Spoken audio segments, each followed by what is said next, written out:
Hello everyone, hello बेटा।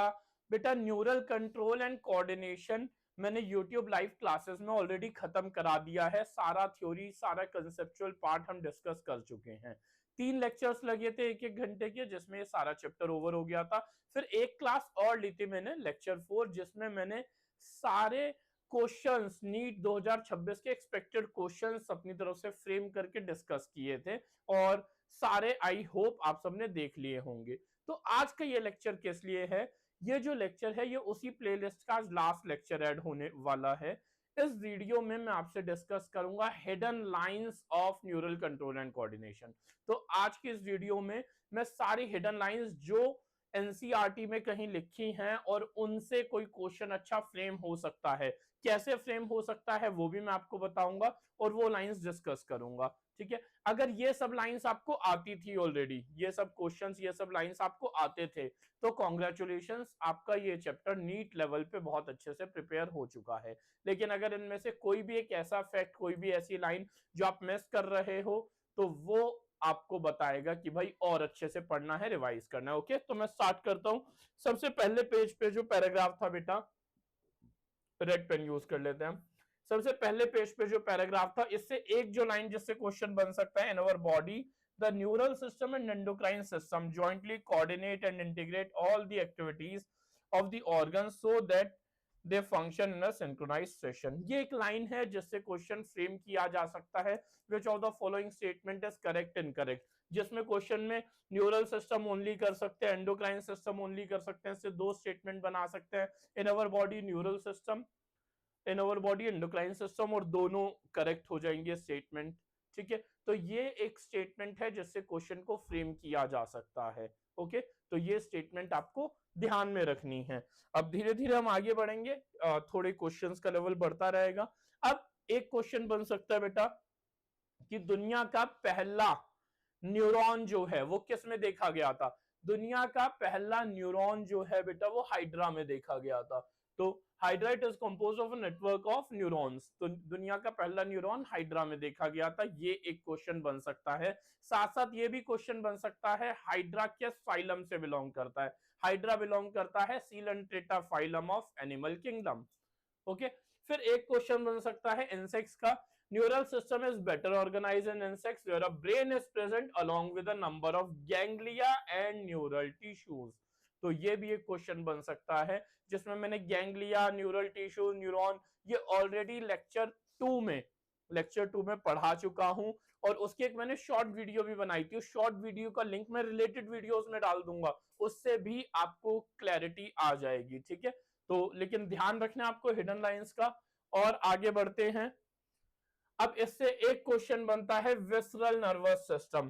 पुरानी NCERT 4 साल पहले तक इसका जिक्र नहीं था, अब विसरल नर्वस सिस्टम आ गया है। मतलब autonomic nervous sorry peripheral nervous system में पार्ट दे रखे हैं, ऑटोनॉमिक नर्वस सिस्टम और सोमैटिक नर्वस सिस्टम। लेकिन एक और पार्ट है visceral nervous system, is the part of peripheral nervous system that comprises the whole complex of nerves, fibres, ganglia and plexus. अभी अभी मैंने बताया ये चारों वर्ड अपने आप में बहुत इंपॉर्टेंट हैं। इनका मैंने डिटेल में एक्सप्लेन किया है एक शॉर्ट वीडियो में, 50 सेकंड की वीडियो है, उसका लिंक मैं रिलेटेड वीडियोस में डाल दूंगा, तो वो जरूर देख लेना, बहुत अच्छे से क्लैरिटी आ जाएगी डेफिनेशंस के साथ। ठीक है, by which impulses travels from CNS to the viscera and viscera to the CNS। Okay, मैं एक और चीज यहां पे एक्सप्लेन कर दूं। जो पेरिफेरल नर्वस सिस्टम है उसमें ये 3 आते हैं, autonomic nervous system, somatic nervous system and visceral nervous system. लेकिन अगर क्वेश्चन आता है कि PNS mainly consist of autonomic and autonomous and somatic nervous system, वो तो करेक्ट होगा। ठीक है, क्योंकि इन्होंने ऊपर वाले पैराग्राफ में यही दे रखा है, वो भी एक हिडन लाइन है। अब इसमें एएनएस जो है ये मैसेज कहां से कहां लेके जाता है? सीएनएस से इनवॉलेंट्री ऑर्गन्स तक। सोमैटिक नर्वस सिस्टम सीएनएस से, ये मैं शॉर्ट फॉर्म में क्यों समझा रहा हूं? क्योंकि मैं ऑलरेडी सब कुछ एक्सप्लेन कर चुका हूं पुराने लेक्चर्स में, पूरी प्लेलिस्ट बनी हुई है चैनल पे, तो आप प्लेलिस्ट में जाइएगा, एकदम ऑर्गेनाइज्ड मैनर में सब कुछ है, आपकी बहुत ज्यादा हेल्प हो जाएगी। सोमैटिक नर्वस सिस्टम में सीएनएस से मैसेज जाता है स्केलेटल मसल्स में, लेकिन विसरल नर्वस सिस्टम से सीएनएस टू विसरा या विसरल ऑर्गन्स और विसरल ऑर्गन्स टू सीएनएस, मतलब इन दोनों में एक यूनिडायरेक्शनल फ्लो है, इसमें एक बाई डायरेक्शनल फ्लो है। बहुत इंपॉर्टेंट कंसेप्ट बनता है, बहुत इंपॉर्टेंट क्वेश्चन बन सकता है नीट 2026 में। ओके, आगे बढ़ते हैं। और हिडन लाइंस में आपको एक लाइन ढूंढनी है, ये सबसे पहले आपको ये याद रखना है कि जो माइलिनेटेड न्यूरॉन है या अनमाइलिनेटेड न्यूरॉन है, दोनों के आसपास श्वान सेल्स तो होते ही हैं। चाहे न्यूरॉन माइलिनेटेड हो चाहे अनमाइलिनेटेड हो, श्वान सेल्स दोनों पे होते हैं, दोनों के सराउंडिंग में होते हैं। लेकिन माइलिनेटेड न्यूरॉन्स में श्वान सेल्स माइलिन शीथ बनाते हैं, अनमाइलिनेटेड न्यूरॉन्स में श्वान सेल्स माइलिन शीथ नहीं बनाते। तो एक हिडन लाइन तो ये बन जाएगी। साथ साथ एक बन जाएगी माइलिनेटेड न्यूरॉन्स कहां मिलते हैं? स्पाइनल एंड क्रेनियल नर्व्स में। देखो, ब्रेन से जो नर्व्स निकलती हैं वो क्रेनियल नर्व, स्पाइनल कॉर्ड से जो नर्व्स निकलती है स्पाइनल नर्व्स। यहाँ पे सिग्नल, बहुत फास्ट सिग्नल की रिक्वायरमेंट है, और माइलिनेटेड न्यूरॉन्स जो है वो फास्ट सिग्नल प्रोवाइड करते हैं। इस वजह से माइलिनेटेड कहाँ मिलते हैं? स्पाइनल और क्रेनियल नर्व। और अनमाइलिनेटेड कहाँ मिलते हैं? Autonomic nervous system, somatic nervous system में अनमाइलिनेटेड मिलते हैं। यहाँ पे सिग्नल थोड़ा स्लो जाता है as compared to myelinated. Slow होता है, वैसे अच्छा खासा फास्ट होता है। ओके, आगे बढ़ते हैं बेटा। नेक्स्ट पैराग्राफ, यहां से जो इंपॉर्टेंट लाइन है वो ये है, the membrane is impermeable to negatively charge proteins present in the axoplasm. ये एक लाइन इंपॉर्टेंट बन जाती है। इसका रीजन क्या है भाई? अंदर से बहुत ज्यादा पोटेशियम बाहर जाता है, क्योंकि अंदर सेल के अंदर पोटेशियम की कंसंट्रेशन ज्यादा होती है, बहुत सारा पोटेशियम बाहर जाता है। लेकिन फिर भी अंदर से पॉजिटिव चार्ज बहुत सारा बाहर निकाल दिया, तो अंदर नेगेटिव चार्ज क्यों डेवलप हुआ? क्योंकि अंदर नेगेटिवली चार्ज प्रोटीन की डोमिनेंस होती है जो अंदर ही रहते हैं, जिसकी वजह से अंदर नेगेटिव चार्ज डेवलप हो जाता है एज कंपेयर टू आउटसाइड, जिसकी वजह से आरएमपी की वैल्यू होती है -70 मिलीवोल्ट। ओके, तो यहां से ये लाइन इंपॉर्टेंट है। साथ साथ इंपॉर्टेंट है सोडियम पोटेशियम पंप, 3 सोडियम बाहर जाते हैं और 2 पोटेशियम अंदर आते हैं। ओके, आगे बढ़ते हैं। इस पैराग्राफ जो लास्ट नेक्स्ट पैराग्राफ है, इसमें जो इंपॉर्टेंट लाइन थी वो ये थी, within a fraction of second potassium diffuses outside the membrane and restores the resting potential। ये लाइन है रीपोलराइजेशन की। इससे क्वेश्चन कैसे फ्रेम हो सकता है? Assertion reason, during repolarization potassium diffuses outside the membrane, और फिर रीजन भी फ्रेम कर सकते हैं वो, टू रीस्टोर दी आरएमपी। तो ये असर्शन रीजन एक अच्छा क्वेश्चन बन सकता है। Both are true and reason is the correct explanation of assertion. तो ये स्टेटमेंट किसकी है बेटा? रीपोलराइजेशन की। ओके, ये याद रखने वाली बात है, नीट 2026 के लिए इंपॉर्टेंट कंसेप्ट। आगे बढ़ते हैं।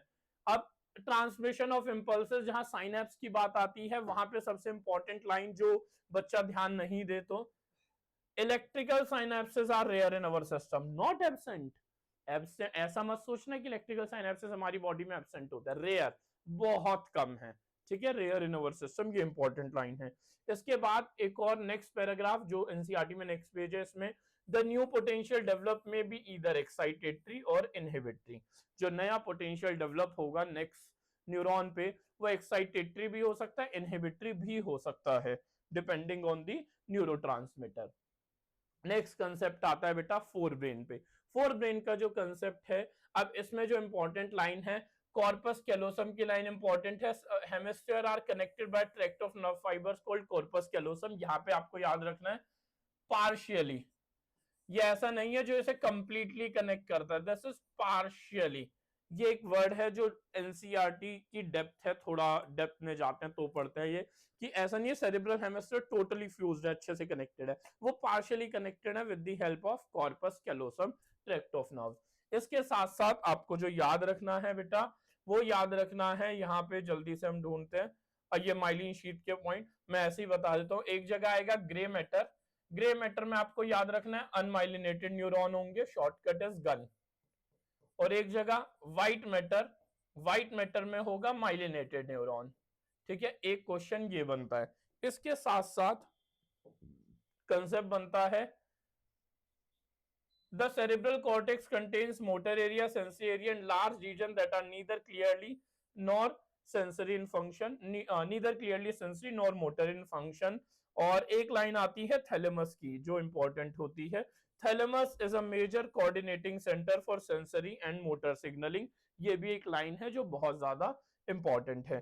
ठीक है, इसके अलावा जो इस पैराग्राफ से आपको याद रखना है, the inner part of cerebral hemisphere and a group of associated deep structure like amygdala, hippocampus, etc. form a complex structure called limbic lobe और limbic system। ये लाइन बहुत इंपॉर्टेंट है। लिम्बिक सिस्टम में एमाइगडाला, हिप्पोकैम्पस ये सब आते हैं। कैसे आते हैं? क्योंकि सेरेब्रल हेमिस्फीयर का इनर पार्ट के साथ साथ group of associated deep structure, deep में कुछ स्ट्रक्चर्स हैं, हिप्पोकैम्पस, एमाइगडाला, इन सबको मिला के बोलते हैं लिम्बिक सिस्टम। तो ये भी एक इंपॉर्टेंट लाइन हो जाती है। इसके साथ साथ मिड ब्रेन में तो आपको सेरेब्रल एक्वाटिक कॉर्पोरा क्वाड्रिजेमाइना याद रखना है, डायरेक्ट याद, इसमें कोई हिडन लाइन वाली बात है नहीं है सच। हाँ, हाइंड ब्रेन में आपको जो याद रखना है, एक cerebellum has very convoluted surface, इसका सरफेस कॉन्वोल्यूटेड होता है सो दैट एक्स्ट्रा न्यूरॉन ये स्टोर कर सके। इसके साथ साथ medulla contains centres which control respiration, cardiovascular reflexes and gastric secretions. इसे आप रेस्पिरेशन के तौर पे आरआरसी जो होता है वो होता है, और साथ साथ गैस्ट्रिक सिक्रीशन के साथ आप एक और याद रखोगे कि medulla is the vomit centre. हमारी बॉडी में वॉमिट सेंटर जो होता है वो भी मेडुला ही है, vomit centre is present in medulla. तो ये भी एक इंपॉर्टेंट क्वेश्चन बन सकता है डेप्थ ऑफ एनसीईआरटी से। ओके, और चैप्टर की समरी में एज सच कोई ऐसी लाइन नहीं है जिससे आप बहुत ज्यादा कंफ्यूज हो। बहुत सारे समरी में ऐसी लाइंस हैं जिससे कंफ्यूजन हो, लेकिन इसकी समरी ऑलरेडी ऑटोमेटिकली सब कुछ कवर अप हो चुका है। This covers all the hidden and important lines of NCERT. तो ये वीडियो भी उस प्लेलिस्ट का एक इंपॉर्टेंट हिस्सा है। तो कंप्लीट प्लेलिस्ट आपकी बहुत ज्यादा हेल्प करेगी, जिसमें कंप्लीट सीबीएसई, नीट, हर तरह से सीयूईटी लेवल, हर तरह से चैप्टर कंप्लीट है। साथ साथ हमने कंप्लीट कर लिए हैं उसमें क्वेश्चंस लेक्चर नंबर 4 में, और फिर आज का जो ये वीडियो है ये उस प्लेलिस्ट की शोभा बढ़ाएगा by giving you the all the hidden and important lines of NCERT. ठीक है, ऐसे ही मिलते हैं अगेन एक नई वीडियो में। Bye bye, take care, God bless you.